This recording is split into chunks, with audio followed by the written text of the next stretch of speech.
Hello to all, this is XJW Corey, and I want to thank everybody that view my channel and subscribe and show support in regards to my experiences as once being part of Jehovah's Witnesses and making my exit fairly newer than most of you guys have done. I've recently just got out, not that long ago, probably been a few weeks now. But anywho, I want to get into the Russian ban situation about Jehovah's Witnesses being banned and viewed as an extremist group. And I just want to pose the question, how are they not an extremist group? And just really reflect on some of the things. And I'm going to try to keep it kind of brief in this video. But ask yourself in regards to extremism and being an extremist group. I know that most hate groups, they have some sort of a leader that's very powerful, right? And the leader is like that of a dictator, and it spreads their dogma and their propaganda. And when people believe so much in that particular cause, they're willing to die for the cause and for these particular men that rule these infrastructures. And it yields people to be open to doing whatever it says to them without questioning it. And whenever somebody is willing to have that much devotion toward a mere mortal, a man, to the fact that they're willing to die for whatever they say, that is an extremely noteworthy thing to take attention to, right? And ask yourself with Jehovah's Witnesses, especially for those who be an idiot, who don't speak out of ignorance in regards to the cult. And that's like, how are they not an extremist group? I pose the question, how is it not a hate group? And you'll probably rationalize most people who don't understand it or who are still deeply brainwashed and indoctrinated within the infrastructure, the organization of Jehovah's Witnesses. The setup is very much similar to that of Freemasons, is very much similar to that of cults. You have a group of men who view themselves as inspirational or inspired so that they won't be questioned because they were put in place by God, right? And these particular men, they have the power to create their own doctrines based off whatever they choose to manipulate upon with the scriptures. And they pretty much treat themselves as if they are God. So the flock or the organization of people who support and follow these men, you enrich them by contributing to their cause. And they'll tell you it's going for something, but they can pretty much do it for whatever they want to. And, they can continue to spread their lies. It's a recruiting game. You recruit, you advertise the brand, and you bring more people in so that they can do the exact same thing to enrich the company, right?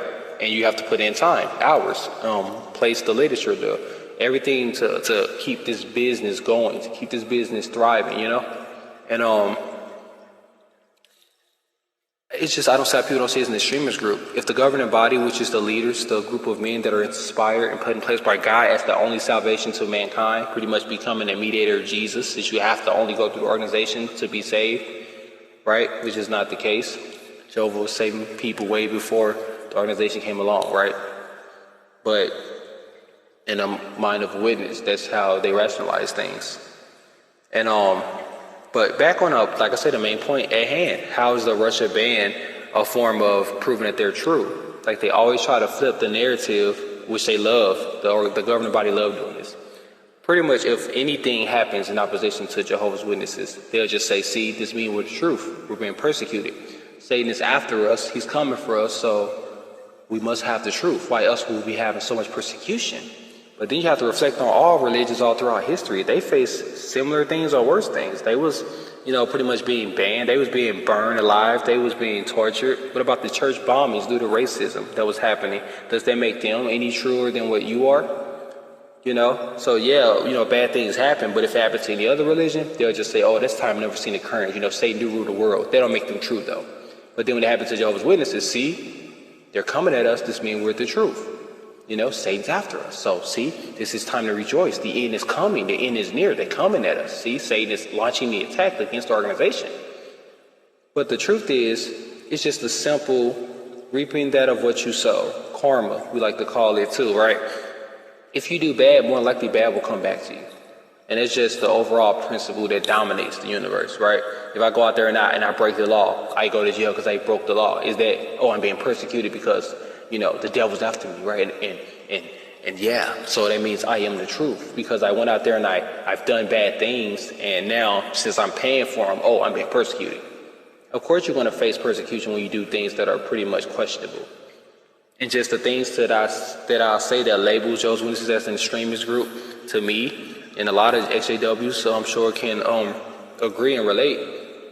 And that's the fact that the shunning policy, it leads a lot of former witnesses to suicide. I've seen so many stories of witnesses who killed themselves because of the shunning policy. And shunning is when you question a religion and you speak against the doctrines of the religion, have your own opinion. And it's not that you don't believe in God, you just don't believe that they are of God and they're following his truth, or that of his son Jesus.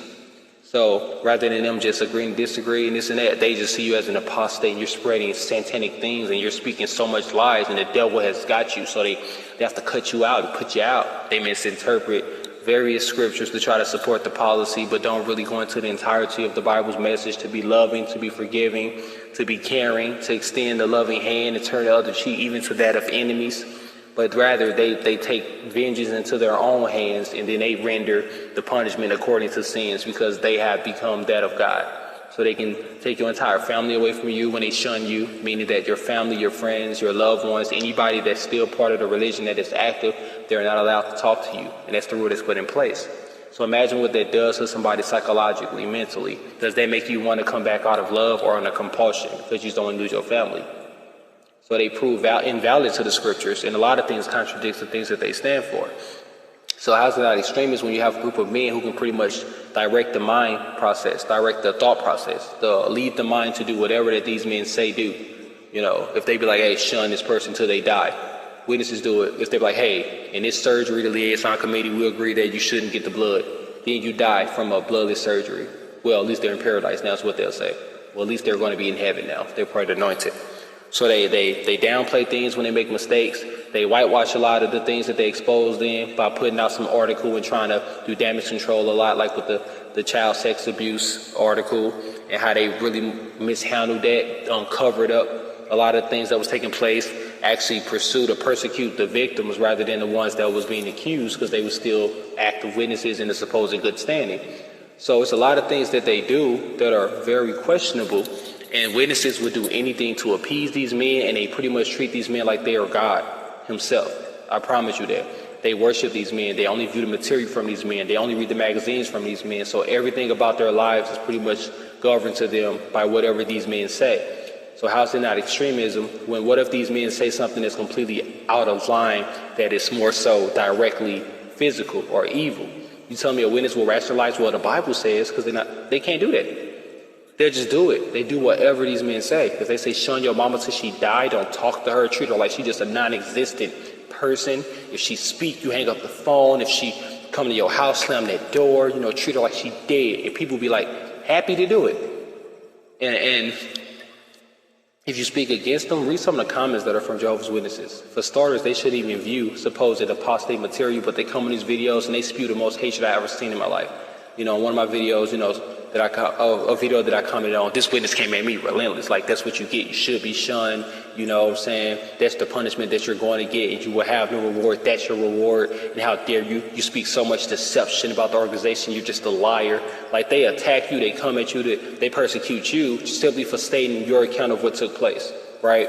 And simply for spreading the truth about what you found to be that's running rampant in the organization. That can easily be proven. Who can disprove the fact that there's a lot of molestation taking place in Jehovah's Witnesses? Who can disprove that? Who can disprove that a lot of people that was being raped in Jehovah's Witnesses? The governing body pretty much gave the application that you just must continue to be submissive to your mate. You just must pray, and hopefully by your submission he might stop. They don't tell you go report it to the authorities because that reflects bad on them, and it makes people see that they're not true. So they just try to do damage control and do it in subtle ways that you don't see what's going on, right?